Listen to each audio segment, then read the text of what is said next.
Well, hey, welcome to DECENTRAFIVE. I'm Jason Dukes. This is a show where we take 5 minutes to ask 10 questions. We have 0 edits, and our special guest today is Duncan Rogoff. Thanks for being with us today, Duncan. My absolute pleasure. Yeah, thanks for having me. So first question, the bio on your y.at says never an artist. Why? It's a good question. The reason is that for most of my life and professional career, like I have never considered myself an artist. Like it's not the way that I've approached things. Like I come from a very technical background, like tools and software come really easy to me. Like I'm really good at looking at something, dissecting how it was built, and then like recreating that thing. Or if I know there's a look or an effect or like an animation style that I want to do, like I understand the tools and like how to achieve that desired result.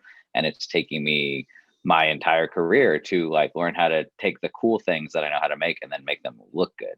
And I feel like artists typically they have like just an incredible creative vision in their head, and then they set out to make that thing.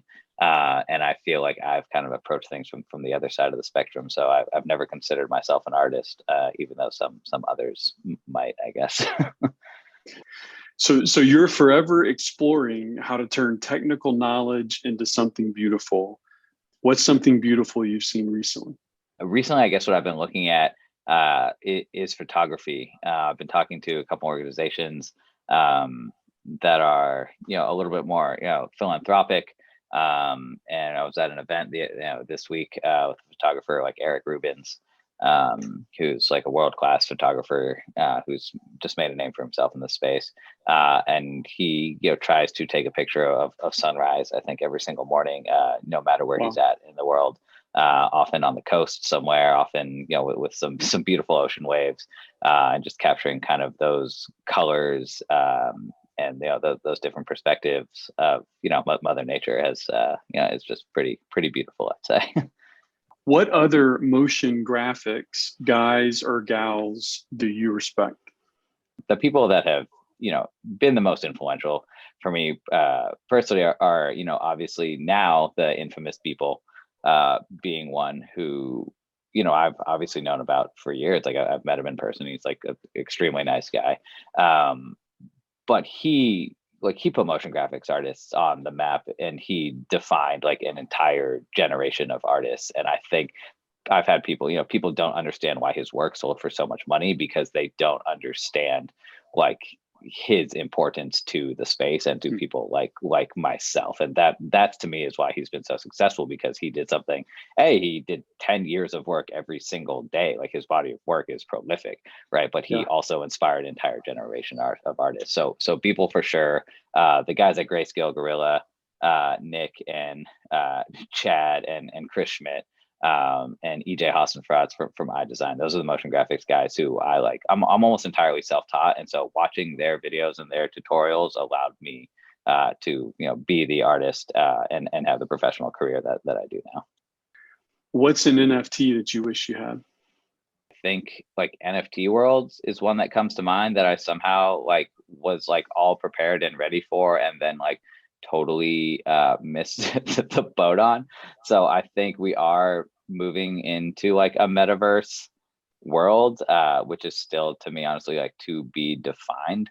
But I feel like I missed the boat on that. So I definitely wish, I had one of those, just kind of see what that meant and what that experience is going to be like. And then always more art. I could always own more art, I think. Very cool. What's one NFT that you currently have that you feel like you'll be holding for quite some time? Also a good question. I mean, obviously the ape, right, is really the one that stands out in my mind. To me, like projects that are building legitimate businesses or have real utility or are tied to real world experiences are the only projects in my mind that actually have value. It's the type of people in the network, the type of people who are holding them is why the thing is so valuable. That's awesome.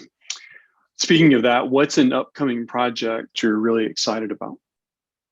I think this is actually the one that I mentioned last time we talked. They're called The Ticket, and they are essentially building Ticketmaster for the blockchain. That's awesome. It's really cool. I'm tangentially involved. Full disclosure, I designed their membership passes. right? So I did 3D design and created their membership cards. Like I'm not actually like a part of the team. Like I don't have like a vested interest in the thing, but I did design their passes. But they're really cool, and like basically they have already secured like blocks of box seats or courtside seats at a handful. I can't remember how many cities in the US, but some of the major US sports markets, and I think one in the UK too, where they're basically trying to like democratize access to like premium seating essentially, and eventually build a marketplace, like a peer-to-peer marketplace for ticket transactions. I hope I haven't said too much. I think that information is out there, but yeah, so they're really cool. And again, they're putting IRL business and moving into the blockchain. And I think there's a lot of promise there. And I think they've already, they've already done what they set out to do. Like they sent my wife and I courtside to a Warriors game a couple of weeks ago. Like we had an awesome time. So like they've already established the relationships with the venues. It's not just sports, it's concerts and anything that basically comes through these massive arenas. It can be comedy tours or whatever, right? And so they've already established their relationships. They're already holding large blocks of tickets. Some of the deals they've secured for a couple of years into the future. And so they're someone who I believe is legitimately doing the thing they set out to do, and that there is like an experience and real tangible value associated with the project. You've created motion graphics for brands like Apple, PlayStation, Nissan, Sephora, Charles Schwab, and more.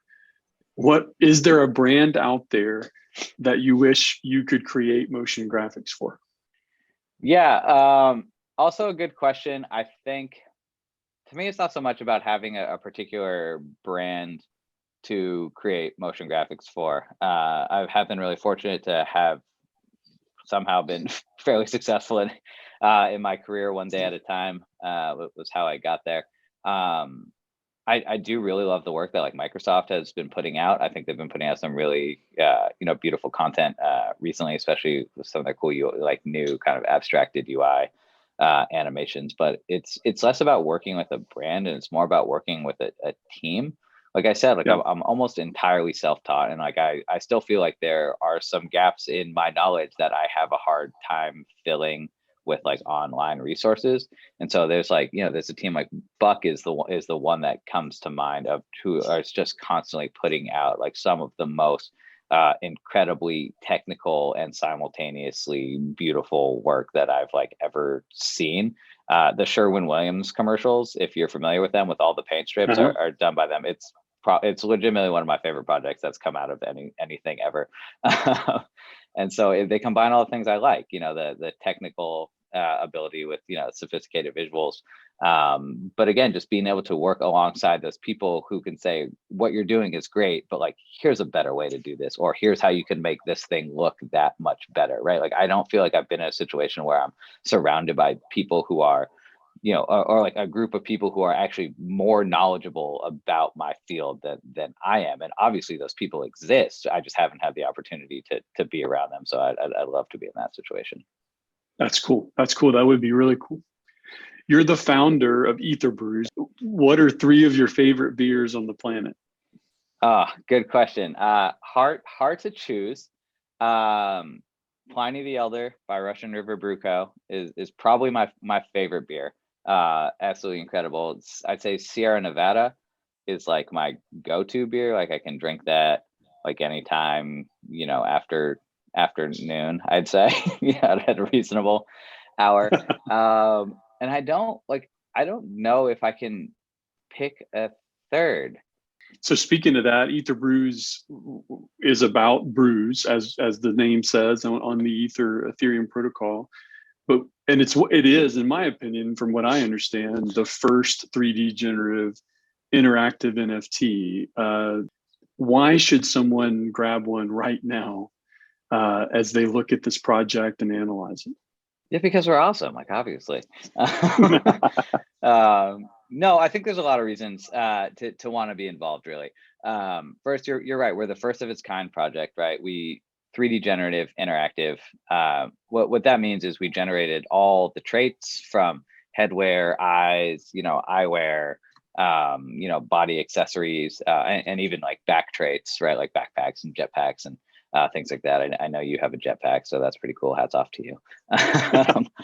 But yeah, and so that's the generative side of thing. We generate all the traits, all the materials from different types of plastics, different types of metals, gold, silver, bronze, different types of wood, leather, cloth, all these things, right? So we generate all of them, and then we actually minted the 3D data to the blockchain. So like, you don't need to come to our website, you don't need third-party software, but like on OpenSea, like in your wallet, like you can take the file, you can spin it around 360 degrees, zoom in, zoom out, look at the top, look at the bottom, like check it out from every single angle. You can even go inside of it, right?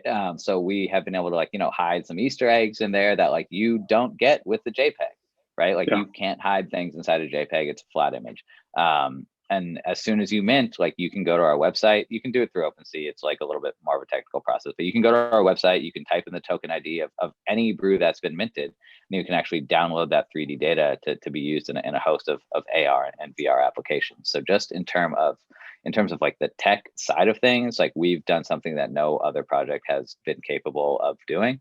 And so that right there is a reason to get involved. And then I see the brews as your universal access pass to a growing global network of brewery partners. The idea being that you can be in any major city in the world and there's a brewery there that's willing to welcome you in, treat you as a friend, offer you a free beer, give you some discounts on merch, give you a tour of the facilities. Maybe if, you know, it's a hometown local brewery and you know the upcoming, like, you know, small batch release schedule, you get to go in a day early and taste with your friends. So it comes with a whole mess of benefits.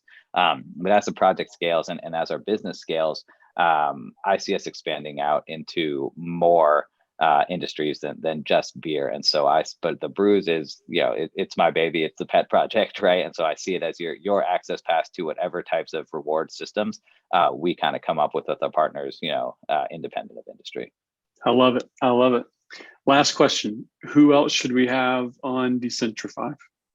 There's 3 people that you should have. You should have our developer Bitcoinsky on, if you can get a hold of him. The dude is crazy busy, but him and Calvin are the props dev team, and we've been working with them since before they were the props dev team. I think Bit is legitimately one of the best Web3 developers in the space, and also one of the smartest people that I've talked to. He's been around the blockchain for many, many years. He speaks a completely different language than I do. He's just incredibly interesting to talk to. So he's one.